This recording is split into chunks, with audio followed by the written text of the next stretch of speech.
which is in Darlington, not too far away from this part of the world. And it's on the issue of transgender. And it's a group of nurses who have been represented by a charity called Christian Concern.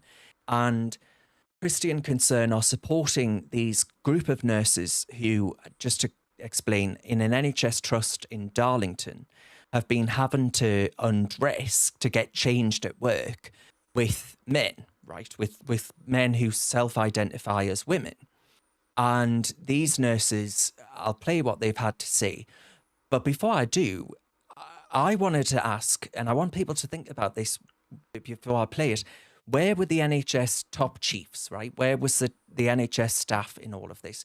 Where were the trade unions that we hear on the side of working people?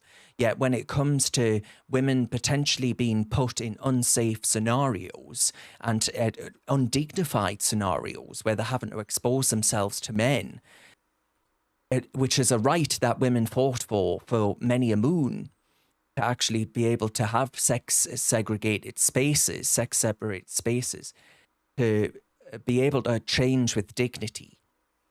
And I said, why didn't the Conservatives actually ban this insanity? But before you comment on it, Chloe, I'll just play the video so people can see what these nurses actually have to say for themselves. You come into work, you scan in the changing room before you start to undress. It's just uncomfortable, very uncomfortable. It's disgraceful that nurses are ending up in tears prior to their shift. I mean, we are there to be an emotional support for our patients who are about to undergo surgery. And it's very difficult to do that if you're in a state of distress from having to change in front of a male. We just want a safe space for us, a female-only space for us to get changed. Now I know the trust policy. Anybody can be in there. Well, that's the problem. You know, anyone can identify as female can use that changing room. I don't want to get changed in front of a biological man, and I don't want to see him getting changed neither. That's not what I want to see when I come into work. And we just wanted to talk about this and raise this issue so that women are aware that there may be policies in their workplace, particularly in the NHS. We want other nurses to be aware of what their transgender policy is. But do you see what I mean there, Chloe? It's the fact that these women have had to reach out to this charity to support them, to get the help to actually be able to put up this fight against this policy, this self-identification policy. And that's only going to get worse under Labour, who are supposed to be the party of working people like them. And these women don't have anyone in their corner in the political arena. And despite all the protestations of the Conservative Party, what have they actually done here? You know, they haven't banned this practice. Diversity, equity and inclusion still running rampant through the NHS. It's all a mess. It's a total mess. And the working people are the ones that have to bear the brunt of it. Yeah, it is really difficult for people working in the NHS if they want to make any sort of complaint. They are not supported. I don't know if you just saw the link I put in the chat, Darren, to the Telegraph did this huge investigation, not specifically on the trans thing, but about NHS whistleblowers who have, cried out when they've seen that patients are being mistreated and that things are going horribly wrong and people are dying unnecessarily on their wards.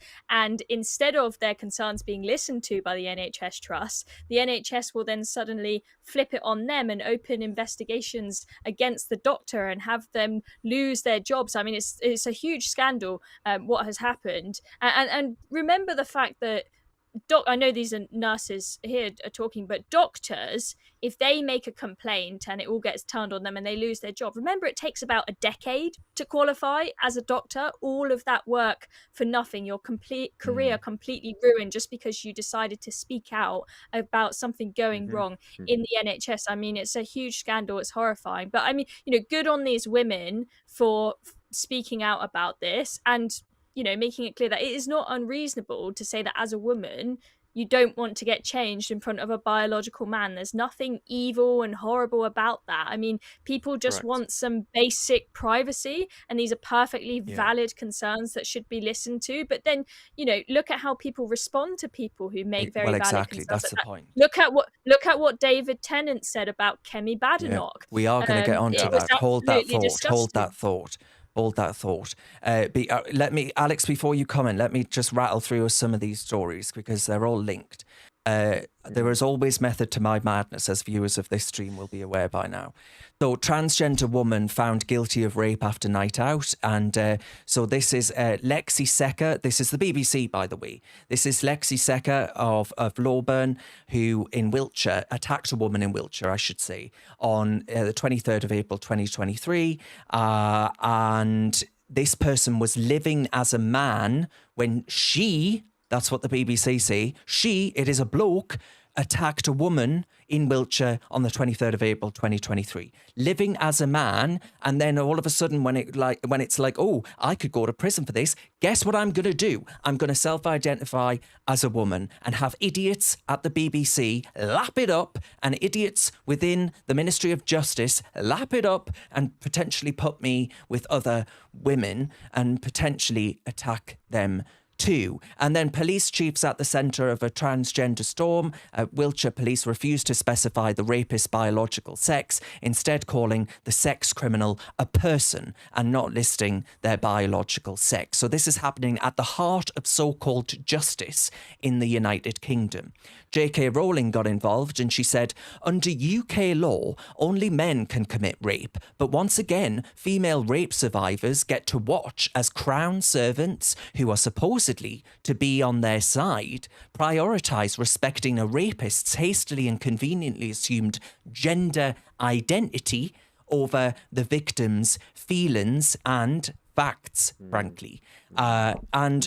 And then you have what happened to Kemi Badenoch. But before I play that clip, on those stories, Alex, there is a theme here that after 14 bloody years of Conservative government, this has only gotten worse. This has, on a scale by a factor of at least 100, women's safety and women's sex-based rights are under attack like never before.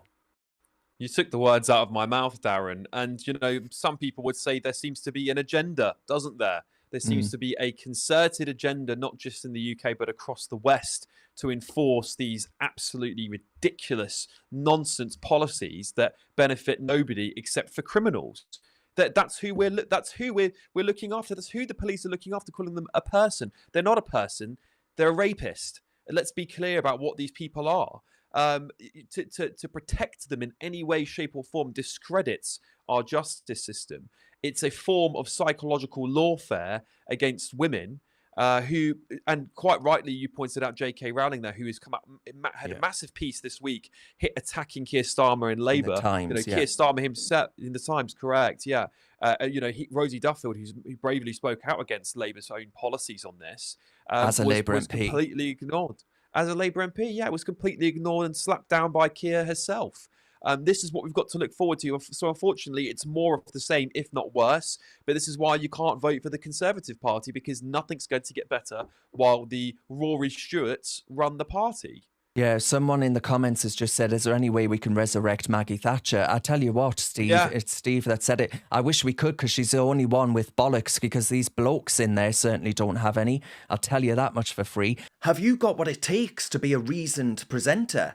Well, send us a short clip of yourself to join@reasoned.uk, and we might be seeing you on this very channel very soon indeed.